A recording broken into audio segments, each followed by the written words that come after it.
Hello everyone, welcome to my channel. तो मेरा नाम है सीए उज्जवल सैगल और दोस्तों मैं आपके लेके आया हूँ सीए इंटर के बच्चों के लिए जीएसटी की लास्ट डे रिवीजन सीरीज, जब हम हर चैप्टर का बहुत ही फास्ट और एग्जाम ओरिएंटेड वे में रिवीजन करके चल रहे हैं। तो सर, आज की वीडियो में हम कवर करने वाले बहुत ही इंपॉर्टेंट चैप्टर जिसका नाम है RCM, जिसे हम कहते हैं रिवर्स चार्ज मैकेनिज्म। अब सर, ये चैप्टर क्या है? ठीक है, सबसे पहले स्टार्ट करेंगे बेसिक और आगे चल के पूरा पूरा चैप्टर कवर करके चलेंगे, तो पूरी वीडियो ध्यान से देखें।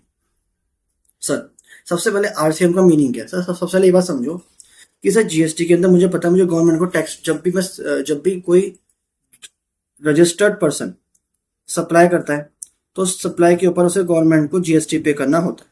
ये बात हमें पता है बेसिक, ठीक है। अब सर, गवर्नमेंट को टैक्स कैसे पे करे, जीएसटी कैसे पे करे, तो how tax is to be paid to government.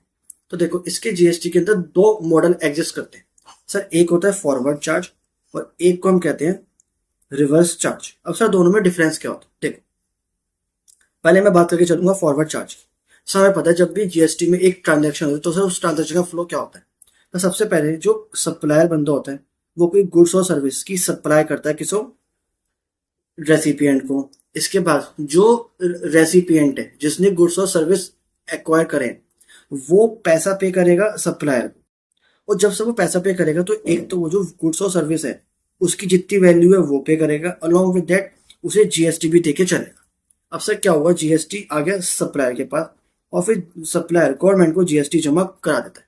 इसे हम कहते हैं फॉरवर्ड चार्ज। सर, यहाँ पे क्या हुआ, देखो अल्टीमेटली टैक्स का बर्डन किसके ऊपर आने वाला है? रेसिपिएंट के ऊपर। पर गवर्नमेंट को टैक्स कैसे जाएगा? यहां से जाएगा सप्लायर के पास और फिर सप्लायर जमा कराएगा गवर्नमेंट के पास। इसे हम कहते हैं फॉरवर्ड चार्ज। तो अब बात करके चलते हैं रिवर्स चार्ज की। अब सर देखो, रिवर्स चार्ज के अंदर भी फ्लो ऑफ ट्रांजेक्शन तो सेम ही रहता है। सर सबसे पहले सप्लायर गुड्स और सर्विस प्रोवाइड करता है रेसिपिएंट को। आगे जो रेसिपिएंट है वो पैसा देता है सप्लायर को, ठीक है। पर सर इसमें क्या होता है, जब ये बंदा इसको सप्लायर को पैसे पे करेगा तो यहाँ पे वो सिर्फ वैल्यू ऑफ गुड्स, जो भी गुड्स की वैल्यू है सिर्फ वही पे करेगा। तो आप कहोगे सर फिर जीएसटी, ये बंदा गवर्नमेंट को डायरेक्टली जीएसटी पे करके चलेगा। मतलब फॉरवर्ड चार्ज के अंदर क्या हुआ था, अब ध्यान दो सर, फॉरवर्ड चार्ज के अंदर रेसिपिएंट ने जीएसटी सप्लायर को पे करा था और फिर सप्लायर ने गवर्नमेंट को पे करा था। बट रिवर्स चार्ज के अंदर रेसिपिएंट जीएसटी सप्लायर को नहीं देगा, वो गवर्नमेंट के पास खुद चला जाएगा टैक्स जमा कराने।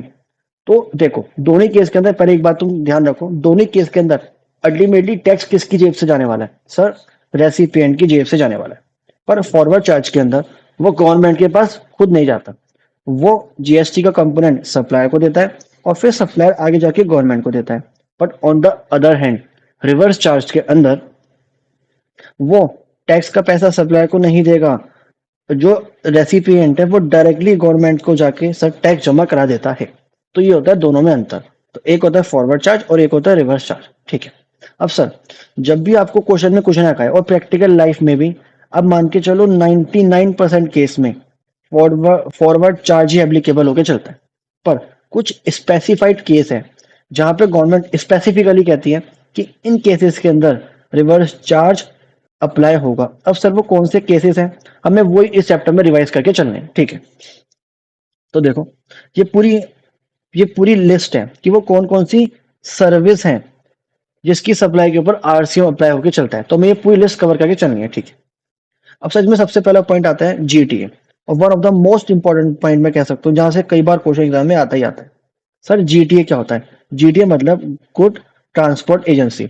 सर यहाँ पे हम बात करके चल रहे हैं कि जब भी कोई जीटीए, जीटीए मतलब गुड ट्रांसपोर्ट एजेंसी, जो गुड्स को ट्रांसपोर्ट करती है, जब भी कोई जीटीए अपनी सर्विस देगा, मतलब ट्रांसपोर्ट ऑफ गुड की सर्विस देगा, तो उस केस में सर आरसीएम अप्लाई को चलेगा। पर सर कौन कौन से केस में आरसीएम अप्लाई को चलेगा? तो देखो, ये मैंने बनाई है नीचे समरी, इसमें हम पूरा जीटीए का प्रोविजन कवर करके चलेंगे। तो देखो, मैं सिंपली कहा सर, जब भी जीटीए सप्लायर होता है, मतलब जो गुड ट्रांसपोर्ट एजेंसी वाला है, वो सर्विस प्रोवाइड कर रहा होता है, वो सर्विस सप्लाई कर रहा होता है कि सामने वाले बंदे को, तो उस केस में आरसीएम आके चलता है। पर सर कब कब? तो देखो, सबसे पहले सर हमने देखा सप्लायर कौन है? जीटीए। अब देखो सर, वो सर्विस दे किसको रहा है? अगर तो वो सर्विस दे रहा है इन नोटिफाइड पर्संस को, तो उस केस में सर जीएसटी आके चलेगा, जीएसटी अप्लाई होके चलेगा। पर अगर वो इन नोटिफाइड पर्सन के अलावा किसी दूसरे अदर्स को अपनी सर्विस दे रहा है, तो वो एग्जैम्प्ट होती है, वहां पे जीएसटी ही नहीं आता। सर एक चीज ध्यान रखना, फॉरवर्ड चार्ज या फिर रिवर्स चार्ज, सर ये तो जीएसटी पेमेंट के तरीके हैं, ये तभी आते हैं जब जीएसटी अप्लाई होता है, क्योंकि जब जीएसटी अप्लाई होगा तब तक देखो कि गवर्नमेंट को टैक्स कैसे पे करूं। सर अगर जीएसटी अप्लाई ही नहीं हो रहा है, अगर सर्विसेज ही एग्जेम्प्ट हो गई जीएसटी से, दैट मीन जीएसटी अप्लाई ही नहीं होगा, तो गवर्नमेंट को टैक्स पे करने की बात आएगी ही नहीं ना। तो जब सर्विस ही एग्जेम्प्ट हो गई तो वहां पे तो क्या फॉरवर्ड चार्ज और क्या रिवर्स चार्ज, क्योंकि वहां तो जीएसटी अप्लाई होगा ही नहीं, क्योंकि ये दोनों तरीके क्या है, फॉरवर्ड और रिवर्स, ये तो गवर्नमेंट को टैक्स कैसे पे होगा उसके अलग अलग तरीके हैं। तो जब जीएसटी लगेगा ही नहीं तो वहां पे फॉरवर्ड और आरसीएम की तो बात करके हम चलेंगे नहीं। दैट मीन्स अगर जीटीए अपनी सर्विस देगा अदर देन नोटिफाइड पर्सन, तो वहां पे जीएसटी आता ही नहीं, तो ना आरसीएम ना एफसीएम, बात खत्म। पर अगर जीटीए सर्विस देगा नोटिफाइड पर्सन को, तो सर वहां पे जीएसटी आगे चलेगा। अब आपको इन सारे केसेस में देखना है कि आरसीएम लगेगा या फिर एफसीएम। पहली बात तो सर नोटिफाइड पर्सन कौन से होते हैं, जिनको अगर जीटीए की सर्विस मिलेगी तब वहां पे जीएसटी आएगा। तो देखो सिंपली याद रखना, कोई भी registered person, sir registered person मतलब जो जीएसटी लॉ में जिसके पास रजिस्ट्रेशन है, वो होता है रजिस्टर्ड पर्सन। अगर जीटीए की सर्विस कोई रजिस्टर्ड पर्सन ले रहा है वहां पे जीएसटी आएगा। इसके अलावा अगर ये बाकी बचे पर्सन अगर ये जीएसटी में रजिस्टर्ड नहीं भी हैं तब भी आरसीएम आगे चलेगा। सर कौन कौन, factory, society, cooperative society, partnership firm, casual taxable person या फिर बॉडी कॉर्पोरेट। फैक्ट्री समझ में आ गया आपको, society, cooperative society, partnership firm और बॉडी कॉर्पोरेट। अब सर ये एक पॉइंट बचा कैजुअल टैक्सेबल पर्सन, ये आगे कवर करके चलेंगे, ठीक है क्या होता है, ठीक है। सर हमने क्या सीखा, अब तो हमने ये सीखा अगर जीटीए सर्विस देगा नोटिफाइड पर्सन को तो वहां पे तो जीएसटी आगे चलेगा, और अदर देन नोटिफाइड पर्सन को सर्विस देगा तो वो एग्जाम्प्ट होते वहां पे जीएसटी आता ही नहीं। I hope it is clear, ठीक है। अब सर अभी आपने क्या कहा कि जीटीए की सर्विस नोटिफाइड पर्सन को आएगी तो वहां पे जीएसटी आगे चलेगा। अब सर मुझे देखना है कि कौन से केस में आरसीएम लगेगा और कौन से में एफसीएम लगेगा, ठीक है। अब देखो जीटीए के अंदर जब भी नोटिफाइड पर्सन को दोगे तो जीएसटी आएगा। अब गवर्नमेंट कहती है ये जीटीए आपकी मर्जी है, जीटीए आपके पास ऑप्शन है कि आप इस सर्विस पे आरसीएम लगाना चाहते हो या फिर एफसीएम। मतलब यहाँ पे जो जीटीए उसके पास ऑप्शन होता है, क्या वो फॉरवर्ड चार्ज का ऑप्शन चूज करे या फिर रिवर्स चार्ज का ऑप्शन चूज करे। अगर तो जीटीए कहता है नहीं मैं फॉरवर्ड चार्ज लगाऊंगा और मैं गवर्नमेंट को टैक्स पे करूंगा अपने पास, तो मैं आगे उससे टैक्स कलेक्ट करूंगा और मैं गवर्नमेंट को जमा करूंगा, मतलब मैं फॉरवर्ड चार्ज चाहता हूँ मेरी सब सर्विसेज के ऊपर, तो फॉरवर्ड चार्ज लगेगा। और अगर जीटीए कहे नहीं मुझे तो रिवर्स चार्ज ही चाहिए, तो वहां पे आरसीएम लग के चलेगा। दैट मीन्स जीटीए की सर्विस पे एफसीएम आएगा या फिर आरसीएम आएगा, ये ऑप्शन किसके पास है, खुद जीटीए के पास। अगर तो जीटीए ने कहा नहीं मैं फॉरवर्ड चार्ज लूंगा, तो सर उस केस में क्या होगा, सर जीटीए सिंपली जीएसटी में रजिस्ट्रेशन लेगा और सर टैक्स भर के चलेगा। अब सर यहाँ पे एक चीज ध्यान देना क्या, कि अगर जीटीए ने कहा कि फॉरवर्ड चार्ज अप्लाई होके चलेगा, तो सर ध्यान देना तो जीटीए के बाद आगे दो टैक्स रेट है। अगर आपने कहा फॉरवर्ड चार्ज लगेगा तो वहां पे अगर तो जीटीए कहेगी मेरी सर्विस के ऊपर 5% लगेगा, तो उसे कोई आईटीसी मिलके नहीं चलेगा। सर आईटीसी क्या होता है, अगर आपको पता है अच्छी बात, नहीं पता तो आगे चैप्टर में कवर करके चलेंगे, ठीक है। और सर अगर वो कहते हैं नहीं मेरी सर्विस पर 18% टैक्स लगाऊं, तो उसे आईटीसी मिलके चलेगा, ठीक है, और वो टैक्स इनवाइस भी इशू करके चलेगा, ठीक है। ये होता है फॉरवर्ड चार्ज में। तो अगर जीटीए फॉरवर्ड चार्ज लेगा तो टैक्स कौन भरेगा, गवर्नमेंट को जीटीए भरेगा। उसकी सर्विस पे क्या टैक्स रेट अप्लाई होगा तो सर अगर तो वो 5% कहता है तो उसको आईटीसी नहीं मिलेगा, किसको, जीटीए को। और जीटीए कहता है नहीं नहीं 18% लगा लो तो उसे आईटीसी मिलके चल जाएगा, ठीक है।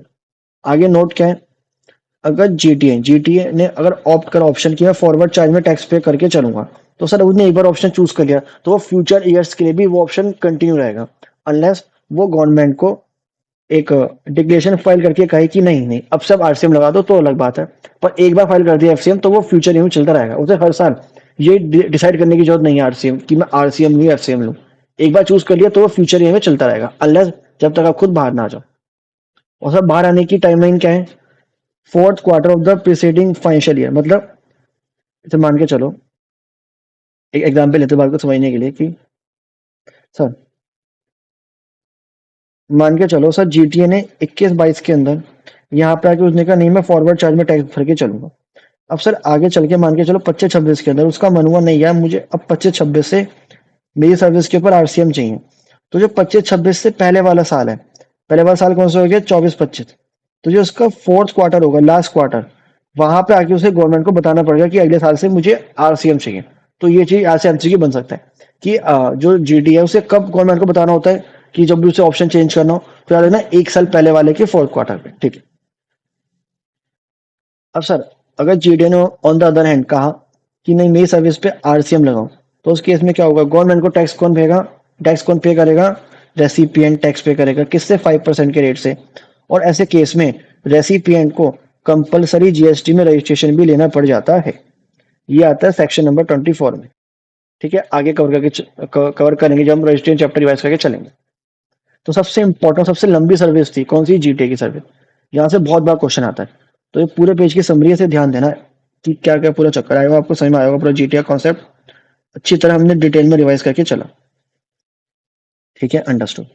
अच्छा बस इसमें छोटी सी बात आ जाएगी, क्या अगर जीटीए अपनी सर्विस दे रहा है किसी ऐसे गवर्नमेंट डिपार्टमेंट को जो जिसने रजिस्ट्रेशन लिया सिर्फ टीडीएस काटने के लिए। सर टीडीएस क्या होता है, जीएसटी में अलग टीडीएस होता है, इनकम टैक्स में अलग टीडीएस होता है। तो टीडीएस क्या होता है आगे कवर करके चलेंगे, सिर्फ इतनी बात समझो।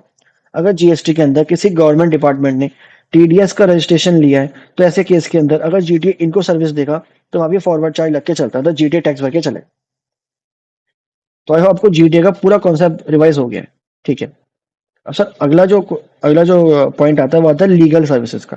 तो देखो सेकंड और थर्ड पॉइंट एक जैसे हैं, ध्यान रखना जब भी कोई वकील, कोई एडवोकेट या फिर कोई आर्बिट्रल ट्रिब्यूनल कोई बिजनेस एंटिटी को सर्विस देती है, तो ऐसे केस के अंदर गवर्नमेंट कहती है जो बिजनेस एंटिटी है, सर्विस लेने वाला कौन है, बिजनेस एंटिटी, देने वाला कौन है, एडवोकेट, सप्लायर कौन है, एडवोकेट, लेने वाला कौन है, बिजनेस एंटिटी। तो गवर्नमेंट कहती है कि बिजनेस एंटिटी एक काम करो, तुम हमें खुद ही आरसीएम अप्लाई हुआ सर्विस के ऊपर और तुम खुद ही हमें टैक्स पे कर दो, पर तुम्हें वकील साहब को क्यों इन्वॉल्व करना। Understood understood. तो एक तो जीटीए की सर्विस पे सर आरसीएम आता है, वह एडवोकेट वाली सर्विस पर आरसीएम आता है, ठीक है। अब सर एक और इम्पोर्टेंट पॉइंट जो ऐसे बार बार आपको पूछता है, सर स्पॉन्सरशिप सर्विसेज। सर इसमें एक चीज ध्यान रखना, क्या सर अगर सर्विसेज देने वाला सप्लायर ऑफ सर्विस कौन है, any person other than body corporate. Sponsorship service देने वाला सप्लायर कौन है, अदर देन बॉडी कॉर्पोरेट। और सर्विस लेने वाला कौन है, बॉडी कॉर्पोरेट या फिर पार्टनरशिप फर्म। तो ऐसे केस के अंदर भी आरसीएम अप्लाई होके चलता है। ये आपको बार बार कंफ्यूज करेगा, ये चीज ध्यान देना। सर आरसीएम के केस के अंदर अगर स्पॉन्सरशिप सर्विस का क्वेश्चन आया तो उस केस में देखो सप्लायर कौन है। अगर तो supplier other than body corporate है तो उस केस के अंदर अदर देन बॉडी कॉर्पोरेट है, और सर्विस देने वाला कौन है, बॉडी कॉर्पोरेट पार्टनरशिप फर्म, तो उस केस के अंदर आरसीएम आगे चलेगा और किसी केस में आरसीएम आगे नहीं चलेगा। I hope it is clear.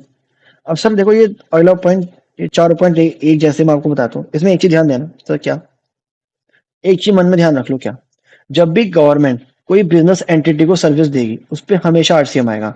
हम उस पर गवर्नमेंट से टैक्स नहीं लेते, हम उस पर बिजनेस एंटिटी जो सर्विस ले रही है, जो रेसिपिएंट ऑफ सर्विस है, उससे टैक्स लेके चलते हैं। पर ये 4 सर्विस है जिसको गवर्नमेंट ने यहाँ से बाहर करा है। सर कौन सा, renting of immovable property, post वाले की सर्विस, रेलवे या फिर एयरक्राफ्ट ऑफ वेसल या ट्रांसपोर्ट ऑफ गुड्स। अगर गवर्नमेंट ये 5 सर्विस देगी तो हम उनकी बात करके नहीं चल रहे। इन 5 सर्विस के अलावा अगर गवर्नमेंट कोई और सर्विस दे रही है किसी बिजनेस एंटिटी को, तो वहां पे आरसीएम अप्लाई होकर चलता है। I hope it is clear. Sir इसके अलावा अगर गवर्नमेंट आपको रेंट पे दे रही है इमूवेबल प्रॉपर्टी, किसको, किसी रजिस्टर्ड पर्सन को, मतलब B2B ट्रांजैक्शन हो गई, मतलब जिसको सर्विस दे रही है वो जीएसटी में रजिस्टर्ड है, तो ऐसे केस के अंदर भी आरसीएम आगे चलेगा।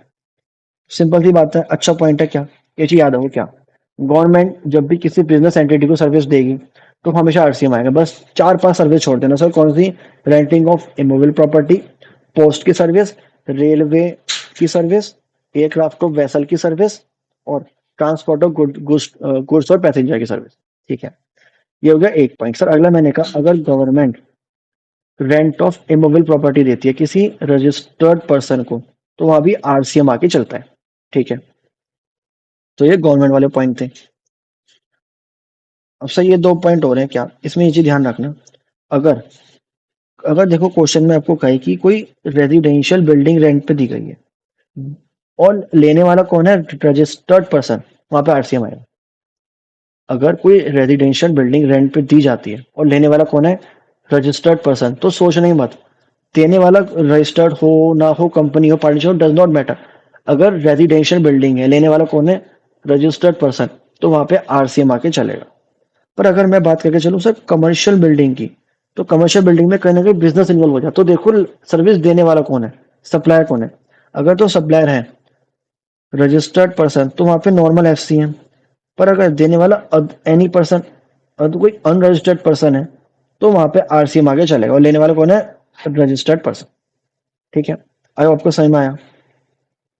तो देखो आरसीएम के हमने कौन कौन से पॉइंट्स कवर कर लिए हमने सर, हमने जीटीए वाला कवर कर लिया, एडवोकेट सर्विस पढ़ ली, और हमने सर गवर्नमेंट की सर्विस पढ़ ली, और हमने रेंटिंग की बात करके चल ली। सर अगला पॉइंट है डायरेक्टर की सर्विस। सर इसमें क्या चीज ध्यान देने की है, देखो सर एक कंपनी होती है, कंपनी में बहुत सारे डायरेक्टर भी होते हैं। अब सर यहाँ पे पॉइंट ये कह रहा है, अगर कोई डायरेक्टर अपनी कंपनी को सर्विस दे रहा है और in the capacity of director दे रहा है, तो वहां पे आरसीएम आगे चलेगा। अब यहाँ पे आईसीए कैसे खेलता है, देखो सर आज आपको क्वेश्चन देगा, वो क्या कहेगा, सर एक बंदा है, वो एक कंपनी में डायरेक्टर है, और वो सर्विस दे रहा है in the capacity of employ, मतलब उसको सैलरी मिल रही है जिसका टीडीएस कट रहा है अंडर सेक्शन 192 इनकम टैक्स वाला। तो अगर डायरेक्टर सर्विस दे रहा है in the capacity of employ, और हमने सप्लाई चैप्टर में पढ़ा था, एक एम्प्लॉय को सर्विस दे रहा है, वो कोई सप्लाई बनता ही नहीं, तो वहां पे जीएसटी आएगा ही नहीं। पर अगर डायरेक्टर सर्विस दे रहा है in the capacity of director, तो सर हम इस केस की बात करके चल रहे हैं, यहाँ पे आरसीएम आगे चलेगा। और अगर देगा इन the capacity of personal capacity, तो वहां पे नॉर्मल एफसीएम आएगा। दैट मीन्स डायरेक्टर वाले पॉइंट में एक चीज ध्यान रखना सर, क्या जो डायरेक्टर कंपनी को सर्विस देगा इन द कैपेसिटी ऑफ डायरेक्टर, उस पे ही आरसीएम आगे चलेगा, और किसी सर्विस पर आरसीएम आगे नहीं चलेगा। I hope it is clear. तो अगला पॉइंट है सर, जब भी कोई इंश्योरेंस एजेंट अपनी सर्विस देता है किसी इंश्योरेंस कंपनी को, और इसके लिए उसे कमीशन मिलती है, तो सर यहाँ पे भी आरसीएम आके चलता है। तो यहाँ पे सर्विस देने वाला कौन है, इंश्योरेंस एजेंट, सर्विस लेने वाला कौन है, इंश्योरेंस कंपनी। तो टैक्स कौन भरेगा, इंश्योरेंस कंपनी, ना कि supply. I hope it is clear. ठीक है सर, अगला पॉइंट बहुत आसान है, क्या सर, जब भी कोई रिकवरी एजेंट अपनी सर्विस दे रहा है किसी बैंकिंग कंपनी को, तो वहां भी आरसीएम अप्लाई होगा, और जो बैंकिंग कंपनी है वो वहां पे गवर्नमेंट को टैक्स पे करके चलेगी। सर अगला पॉइंट क्या है, सर जो म्यूजिक कंपोजर है, फोटोग्राफर है, कोई आर्टिस्ट है, सर इनकी कोई आर्ट होती है, और ये आर्ट ट्रांसफर करते हैं किसी म्यूजिक कंपनी को या फिर किसी और प्रोड्यूसर को, तो ऐसे केस में भी आरसीएम अप्लाई होकर चलेगा, और टैक्स कौन भरेगा, ये म्यूजिक कंपनी। सर सर्विस दे कौन रहा है, यहाँ पे ये जो आर्टिस्ट है ये दे रहा है, किसको दे रहा है, म्यूजिक कंपनी को दे रहा है। तो ऐसे केस के अंदर म्यूजिक कंपनी टैक्स पे करके चलती है और आरसीएम पे होकर चलता है। ठीक है, 3 पॉइंट सिंपल से थे, आई होप आपको समझ में आया। ठीक है, अब सर अगला पॉइंट क्या है, अगला पॉइंट और अच्छा है सर, क्या सर मान के चलो सर कोई ऑथर है, ऑथर के पास अपनी कोई बुक है, उसने उस बुक का राइट ट्रांसफर कर दिया किसी पब्लिशर को। तो यहाँ पे सर्विस दे कौन रहा है, ऑथर, ले कौन रहा है, पब्लिशर। तो ऐसे केस के अंदर जो पब्लिशर है वो गवर्नमेंट को टैक्स पे करके चलेगा और आरसीएम अप्लाई करके चलेगा। पर सर यहाँ पे एक छोटा सा है, एक छोटा सा पॉइंट है, क्या कि जो ऑथर है यहाँ पे उसके पास एक, जैसे सर जीटी था उसके बाद ऑप्शन था आरसीएम एफसीएम चूज करने का, सर ऐसा ऑप्शन यहाँ पे ऑथर के पास भी है। ऑथर चाहे तो वो गवर्नमेंट को कह सकता है कि मेरी सर्विस पर आरसीएम मत लगाओ, मैं इस पे खुद अपने पास से जीएसटी में रजिस्ट्रेशन लूंगा और एफसीएम में टैक्स पे करके चलूंगा। तो ऐसा अगर वो कहता है तो एफसीएम, अगर वो कुछ नहीं कहता तो आरसीएम। तो मैंने यही कहा, except where the author exercise the option to pay tax under FCM. ठीक है सर, अगला पॉइंट क्या था, सर एक ओवरसीइंग कमेटी होती है आरबीआई की, उसके मेंबर जो सर्विस देते हैं आरबीआई को, वहां पे आरसीएम अप्लाई होकर चलेगा, और आरसीएम और जो आरबीआई है वो आरसीएम में टैक्स पे करके चलेगी गवर्नमेंट को। सर इसके अलावा जो डायरेक्ट सेलिंग एजेंट है, जो बैंक के लिए मान के चलो एज अ मतलब गवर्नमेंट की जो प्रोडक्ट, जो सॉरी बैंक के प्रोडक्ट है वो आगे लोगों को बेचते हैं, तो ये एक डायरेक्ट सेलिंग एजेंट्स होते हैं। तो ये जो सर्विस देते हैं बैंक को, सर इस पे भी आरसीएम अप्लाई होकर चलता है, और बैंक वाले टैक्स पे करके चलते हैं। पर यहाँ पे ट्रिकी पॉइंट है सर, क्या हम यहाँ पे कौन से डीएसए की बात करके चल रहे हैं, जो एक इंडिविजुअल डीएसए है। एक इंडिविजुअल डीएसए अगर बैंक को सर्विस देगा तो उस पर आरसीएम अप्लाई होकर चलेगा। पर अगर इंडिविजुअल नहीं है, कोई बॉडी कॉर्पोरेट है, पार्टनरशिप फर्म है, तो वहां पे फॉरवर्ड चार्ज में टैक्स पे होगा, ये दोनों टैक्स पे करके चलेंगे। तो ये चीज ध्यान देना, इससे बार बार यहाँ पे खेलता है सर, क्या डीएसए के अंदर एक चीज ध्यान देना, अगर इंडिविजुअल है तभी आरसी अप्लाई करके चलेगा, अगर इसके अलावा कोई और है तो वहां पे आरसीएम नहीं एफसीएम में टैक्स पे होगा। ठीक है, ध्यान देना। ओके सर, इसके अलावा जो बिजनेस फैसिलिटेटर है, अगर वो बैंक को सर्विस दे रहा है तो वहां पे आरसी अप्लाई करके चलेगा। सर अगला पॉइंट क्या है, सर जो एजेंट है ऑफ बिजनेस कॉरेस्पॉन्डेंट, कौन एजेंट, अगर वो किसी बिजनेस कॉरेस्पॉन्डेंट को सर्विस दे रहा है तो वहां पे आरसी अप्लाई करके चलता है। तो सर ये तो देखो छोटे छोटे पॉइंट यहाँ से एमसीक्यू बन सकते हैं। ठीक है, पर अब तक सबसे इंपॉर्टेंट ज्यादा कौन कौन से पॉइंट रहे, यहाँ से मुझे लग रहा है क्वेश्चन आ सकता है। एक तो जीटीए, एक स्पॉन्सरशिप सर्विस वाला पॉइंट अच्छा है। सर एक ये गवर्नमेंट वाले अच्छे पॉइंट्स हैं, रेंटिंग ऑफ प्रॉपर्टी, एक डायरेक्टर वाला जो मैंने आपको बताया, तीन कैपेसिटी वाला पॉइंट, ये जो सबसे और जो इम्पोर्टेंट है सर, ये डीएसए वाला पॉइंट अच्छा पॉइंट है। ठीक है सर, अगला जो पॉइंट आता है वो आता है सिक्योरिटी सर्विस, और मेरे को ये भी one of the most important topic है, जहाँ से ऐसे बहुत बार क्वेश्चन पूछता है। अच्छा सर, यहाँ पे एक चीज ध्यान रखो, क्या जब भी सिक्योरिटी सर्विस की बात आएगी तो वहां पे एक फंडा याद रखना, क्या सर सिक्योरिटी सर्विस के केस में सर एक चीज याद रखो, सर जब भी सिक्योरिटी सर्विस की बात आई तो वहां पे आरसीएम कब आएगा, सर आरसीएम आएगा जब कॉम्बिनेशन बनेगा एनसीआर। सर ये एनसीआर क्या है, अगर सिक्योरिटी सर्विस देने वाला कौन है, सप्लायर कौन है, नॉन कंपनी, या मैं कह सकता हूँ अदर देन बॉडी कॉर्पोरेट, अगर सर्विस देने वाला कौन है अदर देन बॉडी कॉर्पोरेट या फिर नॉन कंपनी, और लेने वाला कौन है, रजिस्टर्ड पर्सन, मतलब सिक्योरिटी सर्विस के केस में आरसीएम कब आता है, जब कॉम्बिनेशन बनता है एनसीआर, देने वाला नॉन कंपनी, लेने वाला रजिस्टर्ड पर्सन, तो ऐसे केस में आरसीएम आके चलेगा। सर अगर देने वाला कंपनी हो गया तो एफसीएम आएगा, तो बात ही खत्म। तो ये चीज ध्यान देना, क्या अगर सिक्योरिटी सर्विस के केस में देने वाला नॉन कंपनी, लेने वाला रजिस्टर्ड पर्सन, तो वहां पे आरसीएम आके चलता है। ठीक है, बस के दो एक्सेप्शन है, अगर सिक्योरिटी सर्विस दी जा रही है किसी ऐसे गवर्नमेंट डिपार्टमेंट को जिसने रजिस्ट्रेशन लिया है सिर्फ टीडीएस काटने के लिए, तो ऐसे केस के अंदर आरसीएम सॉरी एफसीएम आगे चलेगा। और अगर कंपोजिशन, अगर सर्विस देने वाला कौन है, कोई कंपोजिशन सप्लायर है, तो वहां भी एफसीएम आगे चलेगा। एंड तो मैंने क्या कहा, आरसीएम के केस में सिक्योरिटी सर्विस का मामला आया, एनसीआर बना आरसीएम, दो एक्सेप्शन, अगर सर्विस दी जा रही है किसको, किसी गवर्नमेंट डिपार्टमेंट को जिसके पास टीडीएस काटने के लिए रजिस्ट्रेशन है, तो वहां पे एफसीएम आएगा, फॉरवर्ड चार्ज मैकेनिक। अगर सर्विस दी जा रही है किसी कंपोजिशन वाले बंदे को, जिसने कंपोजिशन स्कीम ऑफ चूज करी है, तो ऐसे केस के अंदर एफसीएम आके चलेगा।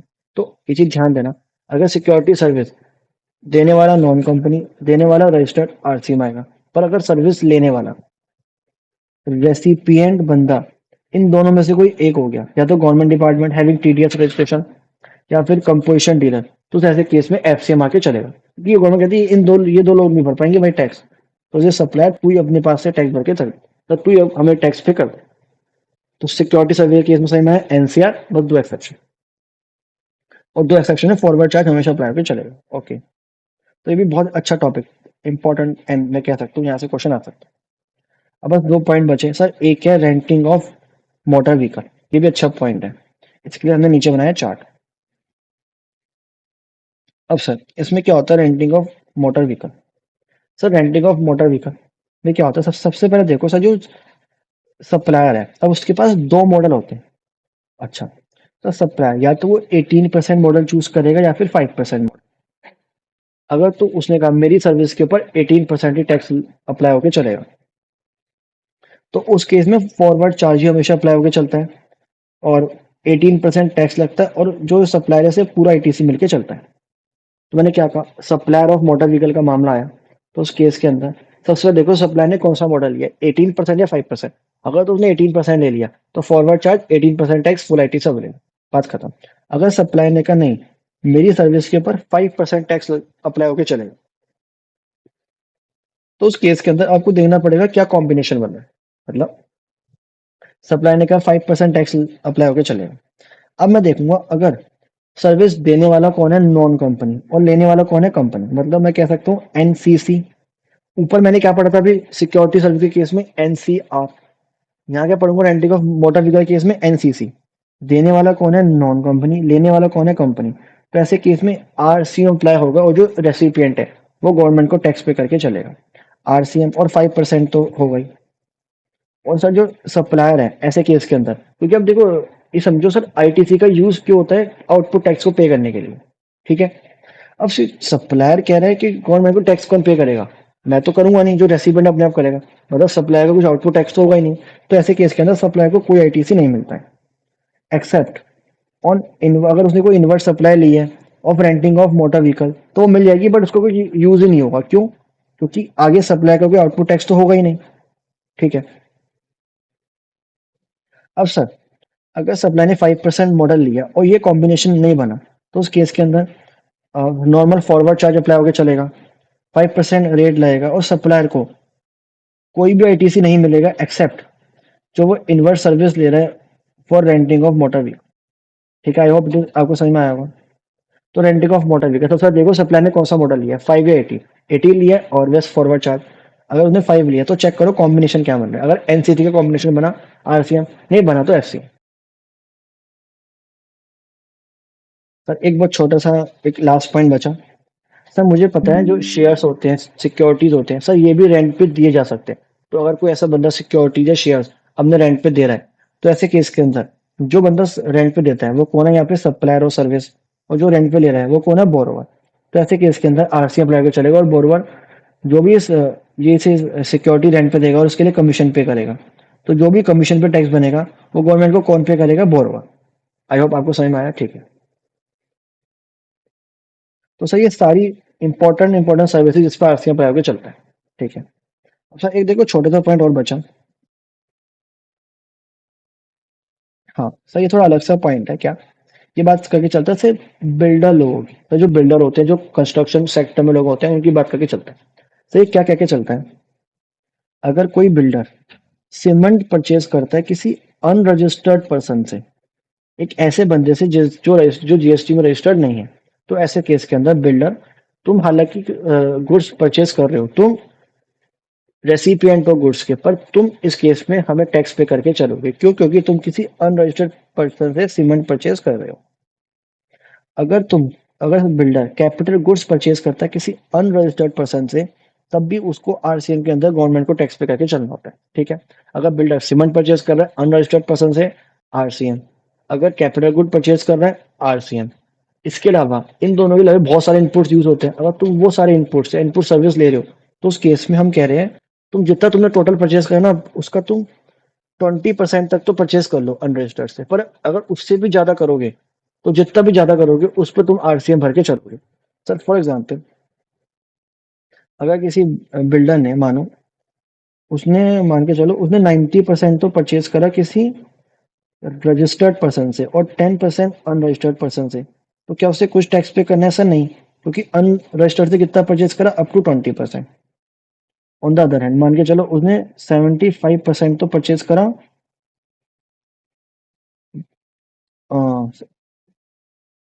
रजिस्टर्ड पर्सन से, और 25% किससे करा, किसी अनरजिस्टर्ड पर्सन से। तो ऐसे केस के अंदर गवर्नमेंट ने कहा तुमने कितना लाभ करा, 20%, तुमने कितना कर लिया अनरजिस्टर्ड से, 25, तो 25 में से 20% तक तुम कुछ नहीं कहेंगे, पर ऊपर जितना 5% करा उस पर तुम आरसीएम पे करके चलोगे। ठीक है, तो ये चीज ध्यान रखना, अगर बिल्डर ने सीमेंट परचेज करा अनरजिस्टर्ड पर्सन से, पूरे पे आरसीएम। कैपिटल गुड्स परचेज करा, पूरे पे आरसीएम।